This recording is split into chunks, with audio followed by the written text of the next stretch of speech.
Siema, witajcie na następnej wyprawie. Jesteśmy w czymś rodzaju takim opuszczonym Pstrążu, opuszczonej Prypeci, ogromnym terenie wojskowym, niegdyś wojskowym, więc chcemy wam to wszystko pokazać. Dojechaliśmy na miejsce, teren jest naprawdę duży, dlatego się podzielimy. Zostawiamy jeepa w centralnej części, trochę ukrytego w krzakach, ponieważ w tamtą stronę, gdzie pójdzie jedna osoba z nas, jest podobno ochrona, ale też... Znaczy ja pójdę. Że tam też są ciekawe obiekty. Jedziemy z koksem. Pokaż, jak rogalejesz. Teraz ujęcie jakiem rogala. No tak. No i masz dzięki temu lepszy smak samego nadzienia, który jest smaczniejszy. Cały świat taki jest. To jest normalne jak dla mnie. Nie da się zaprzeczyć, że nieprzerwanie od 10 000 kilometrów towarzyszy nam Jeep Wrangler w wersji Overland. Jest to wersja, która ma silnik 2.0 i aż 300 koni mechanicznych. I ten Jeep może być wasz. Ale on nie jest jeszcze taki, jaki być powinien, ponieważ jeszcze tą wisienką na torcie będzie namiot dachowy, aby mieć jeszcze większą frajdę z jazdy. A do tego jeszcze inne nagrody, które będzie można wygrać w postaci dronów czy kamer. Ale jak wygrać tego Jeepa? A mianowicie musicie wejść na stronę internetową jeepurbexowy.pl. Na stronie będzie nasz poradnik urbexowy, który sami napisaliśmy w 3 wersjach. Każda wersja będzie się różnić ceną. Im większa cena, tym większa zawartość e-booka. Wraz ze wzrostem ceny będzie się powiększała zawartość e-booka, więc można powiedzieć, im drożej, tym lepiej, a do tego tym więcej losów, czyli większa możliwość, żeby wygrać ten oto samochód. A teraz na poważnie, słuchajcie, nie możemy mówić tutaj o żadnych ustawkach i o żadnych ściemach. Będzie powołana do tego komisja, która będzie na live razem z nami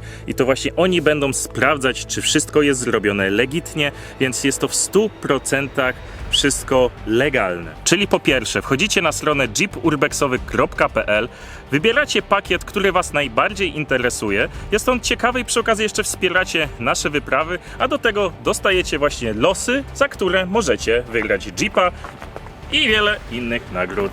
Życzę powodzenia wam wszystkim, no i wracamy do wyprawy. Teraz ujęcie jakiem rogala. Skąd też wiemy, że tutaj podobno jest ochrona? No to stąd, że na innej miejscówce wcześniej spotkaliśmy węgierskich eksploratorów, którzy nam o tym powiedzieli i on ich stąd wygonił, tylko że oni podjechali z innej strony. I teraz nie wiemy, czy to jest kwestia tego, że on ochrania cały ten obiekt, czy on ochrania tylko... ale ciemno. Czy on ochrania tylko tą część, gdzie są jakby te... no, te firmy, tak? Tamta jest strefa chłopaków, to jest moja. Czyli zobaczymy ten budynek i pójdziemy sobie tędy. Tu widzę, że jest jeszcze jakaś droga. A takie urbexy fajnie się robi, bo one są na dużym terenie. Dlatego też między innymi samochodem jeździmy po tym poligonie dawnym. Zresztą to jest bliźniacze osiedle. Tak jak byliśmy w Czechach, tak jak byliśmy, w sumie jesteśmy teraz tutaj. No, albo jak byliśmy w Prypeci dekadę temu. No i teraz na Węgrzech takie miasteczko odwiedziliśmy i one wszystkie mają bardzo podobną historię, a mianowicie, no wiadomo, kraje satelickie, koniec wojny, początek zimnej wojny światowej, jako że to są kraje satelickie, no to wojska ZSRR muszą stworzyć bazy, jakby można powiedzieć, w swoich krajach, Układ Warszawski i tak dalej, którymi dowodzą, można powiedzieć, no wiadomo, że sztab generalny... Ty, a to po co tutaj jest? Nie wiem, dziwny patent. No i powstają właśnie takie mini miasteczka dla żołnierzy radzieckich, ukraińskich, polskich, węgierskich, czechosłowackich. Są to bazy w większości tak naprawdę nie miały nic wspólnego z jakąś wojną, ale były na wypadek wojny. Niektóre są o tyle ciekawsze, że były punktami, z których można było wystrzelić na przykład bomby atomowe, rakiety z ładunkiem atomowym. I to miasto ma to do siebie, że nieopodal tutaj również jest właśnie takie składowisko na bomby, na rakiety nuklearne. No można powiedzieć, że było dosyć znane, raczej znaczne dla Związku Radzieckiego, ale ostatecznie no nigdy nie było jakimś miejscem, które wpłynęło na jakieś losy historii. Są takie ścieżki powycinane, widzicie? To jest jakby wykarczowane, żeby było przejście. Nie mam do tego pojęcia, czemu oni tak to robią. Dużo much tu lata. Tu ciekawa sprawa, zobaczcie. że pewnie wisiały jakieś plakaty kiedyś, które zostały pozrywane. W ogóle są po niemiecku. Wochenend. No, widać, że to była jakaś wyścigowa. To kurde fajny motyw. Myszka Miki. To jest ta żona kaczera Donalda. Bo to są jeszcze z tamtych czasów malowidła na 99%. To już akurat nie. To jest myszka Miki. Nie wiem, czy to był jakiś pokój dziecięcy, czy tutaj też. Czy po prostu tu była jakaś akcja w stylu, no nie wiem, przedszkole może? Ale za duży budynek. W ogóle zwróćcie uwagę na budynki tego typu, to są budynki mieszkalne. Mają swoją nazwę węgierską, one się nazywają panelhazy, tak jak panele. No można się domyśleć, że to jest właśnie od wielkiej płyty, czy nawet widać te kwadraty, to tak roboczo nazwijmy klocki Lego budowane. Ja wiem, że to ma swoją fachową nazwę pewnie. No ale to nazwijmy to roboczo klocki Lego, właśnie dobudowane do siebie jako ta jedna bryła. I z tego co przeczytaliśmy, to jest dominująca forma budownictwa na Węgrzech. I właśnie z takich domów w większości składała się węgierska Prypeć. Będziemy to tak nazywać, ponieważ nazwy węgierskie są nie do wypowiedzenia niestety. Przynajmniej przez nas, przez ludzi, którzy nie znają węgierskiego. A mnie bardzo ciekawi, czy Konrad będzie w stanie wyjść na dach na przykład. Na początku tutaj były takie domki z cegieł wybudowane przez Niemców, a dopiero później powstały te radzieckie. Dlatego też jak w Strążu jest to dość bardzo podobne. A tutaj, jak zobaczycie i przyjrzycie się dobrze, za tym budynkiem schował się jeepek, którego możecie wygrać. Zapraszamy na loterię, do tego dostajecie naszego e-booka, naprawdę warto. No i przede wszystkim ten samochód jest tak fajny, że polecam. No, naprawdę polecam kupić tego e-booka. Nie widzi mnie. Obserwuję Łukasza w naturalnym środowisku. Patrzy się w moją stronę, ale chyba nie widzi. Co on robi? Tego się nie spodziewałeś, nie? O kurczę, zobaczył mnie. Teraz w ogóle znajdujemy się na jakimś tarasie. Te budynki są troszkę inne i wydaje mi się, że one są właśnie, spójrzcie, na brzegu są duże wyjścia takie tarasowe, więc to albo były jakieś domy partii. Pamiętajcie, że tutaj również były kina, szpitale, albo po prostu były dla jakiejś generalicji, gdzie po prostu w tych zwykłych tutaj mieszkali szarzy żołnierze z rodzinami. Udało mi się znaleźć taki szczątkowy zasięg i my jesteśmy tutaj. Ten blok niestety nie jest zaznaczony na Wikimapie, ale ten jest zaznaczony i to jest kinoteatr. I to jest, słuchajcie, o ten budynek. Wychodzę na otwartą przestrzeń, więc będę się starał skontaktować z chłopakami. Idę do kinoteatru. Szukamy wejścia na dach, zaraz będziemy przy opuszczonym samochodzie, a kinoteatr to nieźle, fajnie. W ogóle znalazłem taki ala taras widokowy stamtąd. Dobra, tylko uważajcie rzeczywiście na ten samochód. Taki czarny Ford kombi. Dobra, dzięki za info. Wszedłem od dziwnej strony, bo tu było główne wejście. Hala, widzicie, znaczy hala, no taka nie wiem, to recepcją. A tu jest główny kinoteatr. Już bardzo zdewastowany. Są poukładane też opony. Widać, że się paliło.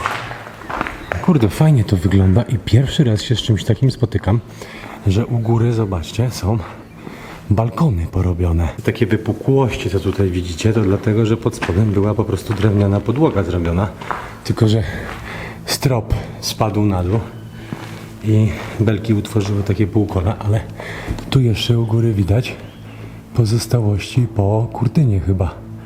Taka opalona, poniszczona, ale jest. Natomiast chciałem zobaczyć, że tak powiem, zachrystię. O, tu jakiś stalker koczował. W ogóle ten tył jest taki strasznie pokręcony, bo ma też wyjście na górę. I jeszcze wyżej, zobaczcie, to już jest gdzieś trzecie piętro. I co? Kolejne jakieś pomieszczenia. Tu zakładam, że nie było tej dziury kiedyś, tylko po prostu ją dołożyli, że tak powiem. Natomiast to jest takie dość ciekawe, bo byliśmy w różnych opuszczonych miastach poradzieckich. Weźmy na przykład Pstrąże, Prypeć, Kłomino i tak dalej. Wszędzie były takie kinoteatry, ale pierwszy raz spotykam się z czymś takim, że są takie porobione balkony u góry.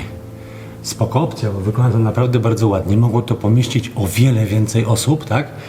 I no jest to takie... No ja się spotykam z czymś takim pierwszy raz, więc jeżeli wy widzieliście już, byliście w jakimś innym mieście niż my, opuszczonym i coś takie widzieliście, to będę wdzięczny za komentarz pod tym filmem, bo ja to widzę pierwszy raz. Ty i co, masz wejście na dach jakieś? Czy nie? Czy nie? Aha. Czy albo straszyć będzie, albo nie słyszy. Bu! Ale się przestraszył. Piękne osiedle. No fajne, takie pstrąże trochę. Takie pstrąże, taka prypeć. Czeska, węgierska. Węgierska, bułgarska, łotewska, polska, Jest wejście niemiecka. na dach? Nie wiem, nie byłem jeszcze. A. Coś do ciebie Kuba krzyczy. No, halo? Jak tam sytuacja? Konrad Śmieszek mnie wystraszył i dostałem zawału. Spójrzcie, bo teraz chcę wam właśnie to pokazać, bo tutaj są budyneczki, ale w oddali za nimi jest Balaton. No Węgrzy nie mają dostępu do morza, więc muszą się zadowolić właśnie tym jeziorem. No, mamy morze i Mazury. Ich bacówka w awantury. Oni mają elektrownię jądrową. 1-0 dla Węgier. Ech, z tym 1-0. To jest... Udało nam się drugi odcinek dzisiaj nagrywać, a 4 miejsca nam się nie udało. Było 6 prób, 2 udane. Dobra, raport z rozgrywki. Chłopaki są tu, to jest największe skupisko tych bloków. Tutaj są wszędzie opuszczone chaty, ale tutaj pomiędzy, dokładnie w tym miejscu, jest jakaś firma. Nie wiem, przejdę się potem tamtędy na powrót, ale chciałem jeszcze przejść z tamtej strony. Dlaczego?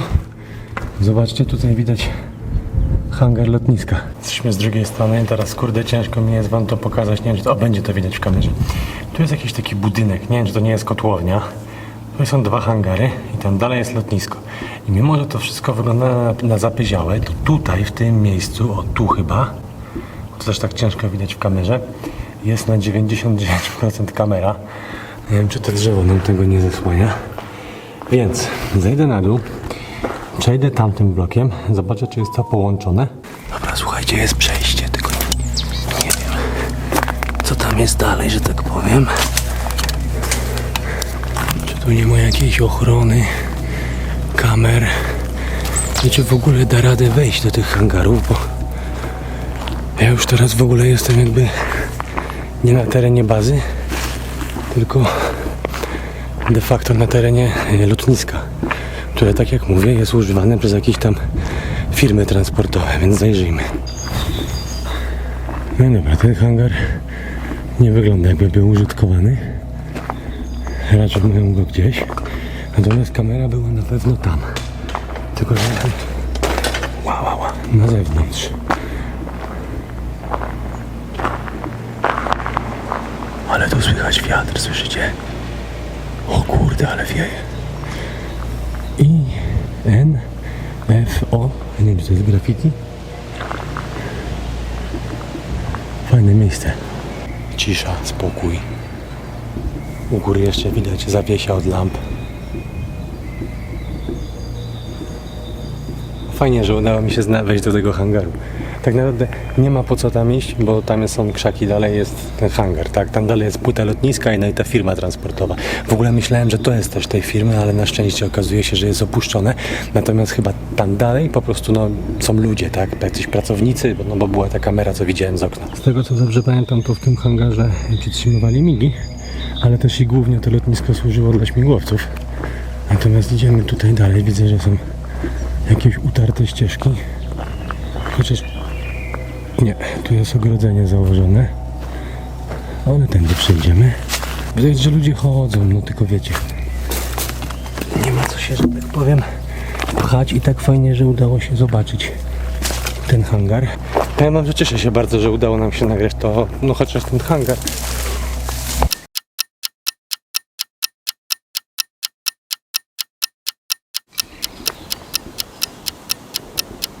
Sarna. Opętana chyba.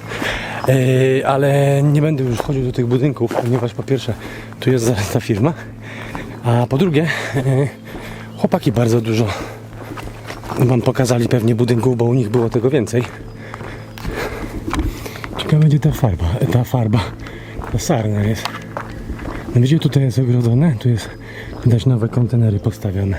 Teraz idziemy sobie do samochodu. Ty, Kądziu, Tutaj kolejny vlog z wielkiej płyty, taki sam jak i ten. żeby nie było niedopowiedzeń, nie? Bo mamy samochód do oddania. Ten, którym przyjechaliśmy, ten z pierwszej sceny, nie ten. Ten jest spoczko, a my tego Jeepa oddamy. Chyba, że... Opuszczony Ford Mondeo. Tak? To Mondeo? Chyba Mondeo, nie? No, sam szpachlowałem.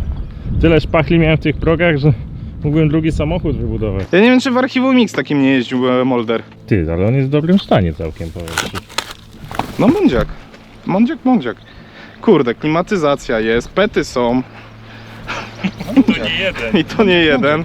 Tisztlet Ugrifel Kunuk. Ubliżasz mi? Nie ma kluczyka, to chyba nie ruszymy, ale poczekaj. A pod maską zobaczmy. Dawaj. Wow! Normalnie silnik cały, piękny. Zgnita maska! No dobra, że zgnita to nic, ale ten samochód ten można by było jeszcze Bierze pan uruchomić. czy nie? A ile? 2 chętnych mam na niego. Za ile? No tak... 10 tysięcy w dobrym 10, stanie. panie, 10 tysięcy to ten samochód był wart jak był nowy. Ja On mogę jest- za niego 1500 on dać jest i jeszcze Ja w niego z więcej, pełnym w bakiem. niego więcej włożyłem niż fabryka. On jest nowszy niż z fabryki, jak Proszę wyjechał. pana, a czemu tutaj nie ma czegoś, co powinno być? No bo wie pan, jak to robią. Inżynierowie kładą części, które są po to, żeby się popsuły, żeby zarobił mechanik, więc ja to wymontowałem. Po co panu część, która się popsuje? Mądrze, to pan zrobił mądrze. 1,6 litra, no to... Tyle to ze szwagrem robię! Mordo. No tak, kurczę, no to pan taki spoko, to taki samochodzik za 9 i biorę. Dobra, dobrze się gada, 9 i mamy. 9 Cyk. i psztryk i żółwik jest i kupiłem samochód nowy. Zobaczcie jaki fajny. Jakby ktoś chciał odkupić, to 15 jest wasz. Na ciebie 20. Biorę! Dobra, dawaj tam dalej idziemy. W ogóle śmieszna akcja, bo jak zobaczycie, tu jest taki znak z zakazem wstępu. Tylko, że nie z tej strony, a ja wszedłem w ogóle z drugiej, gdzie go nie było. Teraz pytanie, czy to obowiązuje, bo obowiązuje zawsze za znak. O, leci jakaś fura. Widzicie? Zatrzyma się. Pojechał dalej. Dobra, ale powoli dochodzimy właśnie do tego punktu, do którego chcieliśmy dojść od początku, czyli do tej wieżyczki. Myślałem, że to prawdziwy nóż.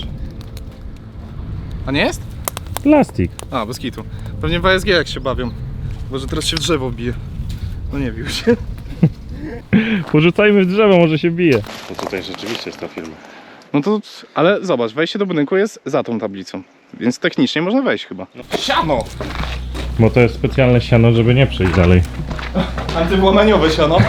O nie! Nie mogę przejść! Co teraz? Musimy szukać innego wejścia. Nie! To jest jak NPC w tym w grze jakieś. Co się dzieje?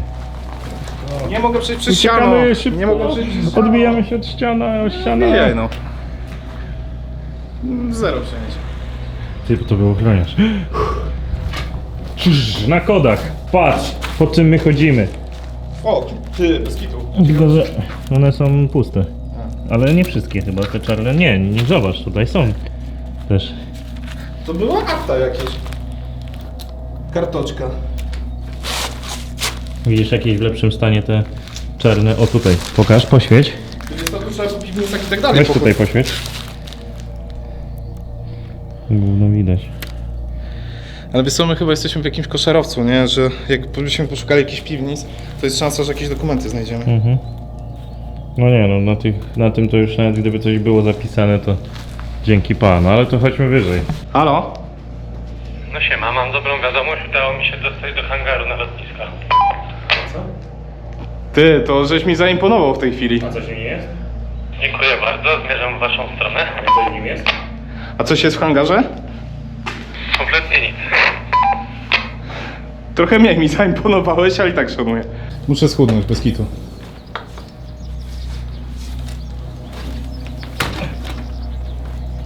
Nie no. Kądziu? Bo później będzie problem. Jakbyś dał radę wziąć kamerkę. No to musisz... Już wbijam. To nic nie ma tak naprawdę. To się kameruje? Tak, cały czas. Trzymam tutaj drabinkę. No to dobrze, że trzymasz. Nie ma jak to, jak zespołowa praca. Ktoś do mnie dzwoni. Jak słyszycie? Jestem ciekaw, czy to nie Kuba. Ej, powiedz mi, wy widzicie nasz samochód, czy nie? Nie, a co? Bo ktoś dokładnie takim samym jeepem stoi na końcu drogi. Nie, to jest Land Rover. A, okej, dobra, bo już myślałem, że nie będzie co wygrać, że zabraknie nam jeepa. Nie, machał nam typek. A gdzie ty jesteś? No idę już do was, zaraz będę. Ale my jesteśmy teraz na tej najwyższej wieżyczce. Ja ciebie nie widzę. W wieżyczce. A, no to spójrz w lewo spójrz. A widzisz mnie? Tak, widzę cię. No ja jestem na tej głównej drodze, no idę tam do was. To dawajcie na dół. No tutaj to nie widać tej firmy bardzo, więc na pewno mnie zobaczyli, więc chyba schodzę po prostu. No, schodź, tak, no. No, Elo? dobra. Czyli nie Jeep, tylko Land Rover, ale za pierwsze miejsce będzie Jeep. Dalej, bo myślałem, że już nam go odholowali, że tak powiem. W ogóle to nie wiem, czy to nie jest po niemieckie na przykład, bo jest... A pisali o tym, że w latach 30. jeszcze tutaj coś było. To są pewnie te po niemieckie właśnie jeszcze budowle. No. Zaraz klucze do mieszkania zgubię. Możesz podejść tutaj, Łukaszu. Już idę. Proszę zaświeć. Proszę. Strasznie dużo to samochodów jeździ. No, z tych firm wyjeżdżają i wyjeżdżają. Jak przeszedłeś przez to zabezpieczenia połomaniowe? Nie, ledwo zadałem radę, ale tu widzicie, że leżą na ziemi filmy? Tak, ale puste. Albo przy... Raczej są już tak Zniszczone. No. zniszczone, że nic nie zobaczysz. No. Dobra, wracamy do Jeepa. Zobaczcie teraz tą akcję. Tam jedzie taki samochodzik. I centralnie mieliśmy takiego farta. Bo kto to był? Pan ochroniarz, który zobaczył kogo? Konrada. A skąd wiesz, tak to po prostu przypuszczam, że byłem przy filmie na samym szczycie, gdzie mi było widać jak lampkę, ale Ciężko te kropki połączyć. Kazał nam stąd uciekać. go out. Swoją drogą, taki bardzo miły pan ochroniarz. Natomiast farta mieliśmy takiego, że nam kazał wyjść, jak już skończyliśmy nagrywać, więc nie ma problemu. Druga sprawa, że no jakby nie było jak nagrywamy, to trochę się czaimy, a teraz idziemy główną ulicą, bo już wszystko No mamy tak, nagrane. już teraz bezczelnie, co nie? Z tym końcem nagrywania jest jeden problem, bo wy widzieliście już ujęci z drona, ale my dopiero je nagrywamy. Zanim zakończymy jednak dzisiejszą wyprawę, bo my już jedziemy na następną miejscówkę, to musicie wiedzieć o jednej bardzo ważnej rzeczy. W przyszłym tygodniu na początku pojawi się specjalny odcinek, gdzie wraz z gościami specjalnymi, mianowicie z chłopakami z Terenwizji, będziemy testować tego Jeepa w prawdziwie istnie hardkorowym terenie. My jesteśmy amatorami, jeżeli chodzi o offroad. Dopiero teraz widzę, jacy my jesteśmy słabi w te offroady.